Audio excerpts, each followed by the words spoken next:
और परीक्षा की तारीखों का हुआ ऐलान।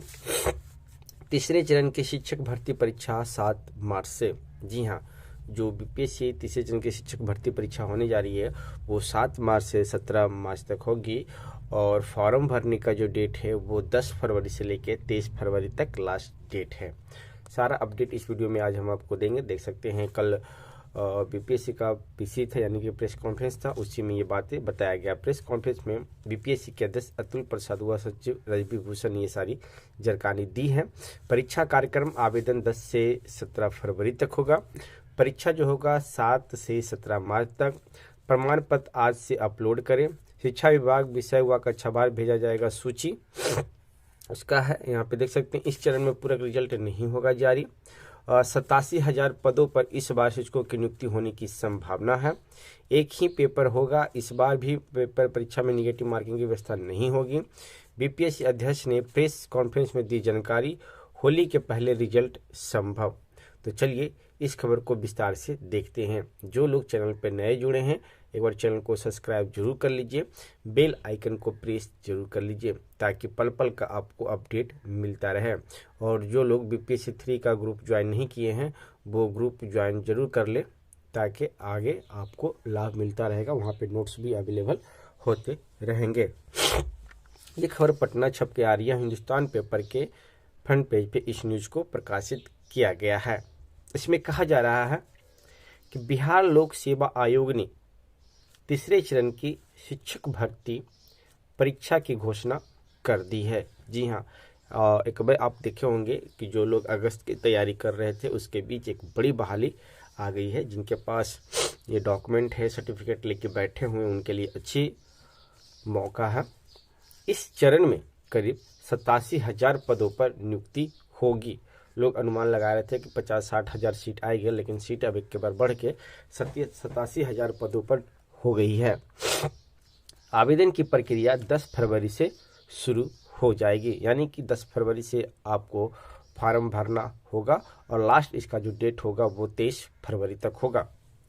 इसकी अंतिम तारीख 17 फरवरी होगी। देखिए यहाँ पे 17 फरवरी गलत दे दिया है, 23 फरवरी होगी।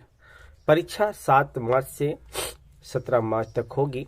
इस बार भी प्राथमिक से लेकर उच्च माध्यमिक तक के विद्यालयों की नियुक्ति के लिए परीक्षा आयोजित की जाएगी। जी हाँ, ये क्लास 1 से लेकर क्लास 12 तक का एग्जाम होगा, यानी कि वैकेंसी आएगी। होली के पहले ही रिजल्ट आने की संभावना है, यानी कि 23 फरवरी को समझिए कि 23 फरवरी को फॉर्म भरने का लास्ट डेट है और 17 मार्च एग्ज़ाम का लास्ट डेट है और शायद 24-25 को होली है, तो उससे पहले ही यानी कि 20 से 22 के अंदर आपका रिजल्ट भी आ जाएगा। बीपीएससी के अध्यक्ष अतुल प्रसाद ने कार्यालय कक्ष में मंगलवार को प्रेस कॉन्फ्रेंस में बताया कि शिक्षा विभाग से परीक्षा कराने का प्रस्ताव आया है। रिक्तियों की वास्तविक संख्या प्राप्त नहीं हुई है, यानी कि इनके पास अभी रिक्तियों की संख्या प्राप्त नहीं हुई है, लेकिन फिर भी इन्होंने अनाउंस कर दिया है कि बहाली आएगी। अब जैसे ही आज के डेट में समझिए आज सारा डिटेल जारी हो जाएगा, आज इनको रिक्तियाँ भी प्राप्त हो जाएगा और सारे लोगों को पता चल जाएगा कि कौन सब्जेक्ट में किस क्लास का कितनी सीटें हैं, उस अनुसार फॉर्म अप्लाई आप कर सकते हैं। हालांकि रिक्तियाँ अच्छी खासी की संख्या में होने की उम्मीद है। उन्होंने बताया कि इस परीक्षा को पूरक परीक्षा के तौर पर देखा जा रहा है, यानी कि पूरक परीक्षा इसलिए कि जो सप्लीमेंट्री का बची हुई सीटें हैं उसी सीट पे यहाँ पे परीक्षा लिया जा रहा है, यानी कि सप्लीमेंट रिजल्ट नहीं दे के डायरेक्ट आपको एक एग्ज़ाम ही लिया जा रहा है। इसमें 1 से 5 यानी कि प्राथमिक, 6 से 8 यानी कि मध्य, 9वीं से 10वीं यानी कि माध्यमिक और 11वीं से 12वीं यानी कि उच्च माध्यमिक कक्षा तक के शिक्षकों की रिक्तियां निकाली जाएंगी। अध्यक्ष के मुताबिक इस बार शिक्षा विभाग और SC/ST कल्याण विभाग के अंतर्गत आने वाले विद्यालयों के लिए रिक्तियां निकाली जाएगी, यानी कि दोनों का निकाला जाएगा। कल्याण विभाग का भी फॉर्म आएगा जिसमें SC/ST का भी सीट होगा। इसमें अपेयरिंग अभ्यर्थियों को मौका नहीं दिया जाएगा, जैसे पहले ही बताया गया था कि इस बहाली में सीटेट अपेयरिंग हो जाएंगे, एस्टेट अपेयरिंग हो जाएंगे, क्योंकि सीटेट का एग्ज़ाम ले लिया गया है लेकिन उनका रिजल्ट नहीं आता। अगर इस बीच रिजल्ट भी उनका आ जाता है तो 23 से पहले उनका हमको नहीं लगता है कि मार्कशीट अवेलेबल हो जाएगा।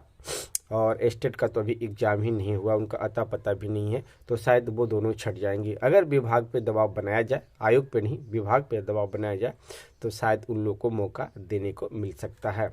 आवेदन वैसे ही अभ्यर्थी कर सकते हैं जो पहले से एस्टेट, सीटेट, सीटी पास हैं। नए उम्मीदवारों को किसी तरह का मौका नहीं दिया जाएगा। उनके लिए चौथे चरण की परीक्षा अगस्त में आयोजित की जाएगी। 2.5 घंटे की होगी परीक्षा। जी हाँ, ये परीक्षा जो होगा 2.5 घंटे का होगा। बीपीएससी अध्यक्ष ने बताया कि तीसरे चरण की परीक्षा में एक ही पेपर होंगे। यह परीक्षा 2.5 घंटे की होगी, यानी कि जो पेपर होगा शायद हिंदी और इंग्लिश मिला हुआ रहेगा, जैसे पहले मिला हुआ था, भाषा और मेन सब्जेक्ट मिला हुआ रहा था। फिर बीपीएससी टीआरई 2 में वैसा ही होगा। नेगेटिव मार्किंग नहीं होगी। भाग 1 में भाषा की परीक्षा होगी, भाग 2 में समान अध्ययन और भाग 3 संबंधित विषय का होगा। भाग 1 क्वालिफाइंग विषय होगा जिसमें 30 अंकों के 30 प्रश्न पूछे जाएंगे। समान अध्ययन में 40 प्रश्न होंगे और हर प्रश्न के सही उत्तर के लिए एक यानी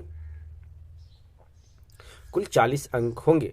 वहीं जिस विषय के शिक्षक बनेंगे उस विषय से 80 अंक के 80 सवाल पूछे जाएंगे। भाषा के क्वालिफाइंग करने के बाद ही मेधा सूची बनाई जाएगी। एक ही बुकलेट में तीनों भाग के प्रश्न होंगे।